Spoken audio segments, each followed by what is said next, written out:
رسانه‌های محلی شهر سنت پترزبورگ روسیه خبر دادند که شب 11 ایون سال 2023 در یکی از سوپرمارکت‌ها در نویه کلینین این شهر یکی از خریداران به جای ایسوبی کردن تفنگچه را بیرون کشیده کسی را پرانده است.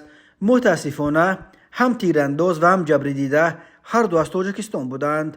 بنا به اطلاع نشریه فنتان که درباره این حمله مسلحانه به سوپرمارکت واقع در کوچه بریانتسف 11 شب 11 ایون تقریبا ساعت 21 به پلیس و یاری تاجیلی خبر دادند.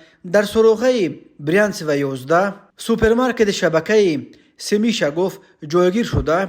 خود این کوچه در کناره‌های شمال شرقی پترزبورگ است. کارمندان پلیس در جای حادثه معاین کردند که در کاس شب 11 ایون شهروند 28 ساله تاجیکستان کار میکرد و او هدف حمله خریدار ناشناس قرار گرفته است. بنا به معلومات مقدماتی بین کسیر و یک خریدار هنگام حسابی کردن بحث برخاست است و خریدار به جای پول خریدش را دادن از جیبش تفنگچه را برآورده بر روی کسیر تیر خالی کرده است. جبر دیده را با زخم باز به بیمارستان فرستادند. بعد رسانیدن کمک لازم طبی طبیبان وضع او را معتدل ارزیابی کرده کسی را برای ادامه طبابت به خانه‌اش فرستادند. او طبابتش را در شرایط خانه یا امبولاتوری ادامه خواهد داد.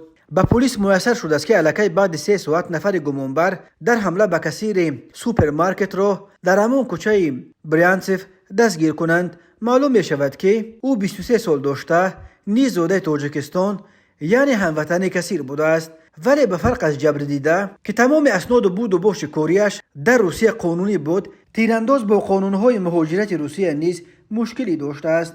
او را به شعبه پلیس آورده در حال حاضر نسبت به وی با اتهام می دعو باشه پروتکل ترتیب دادند.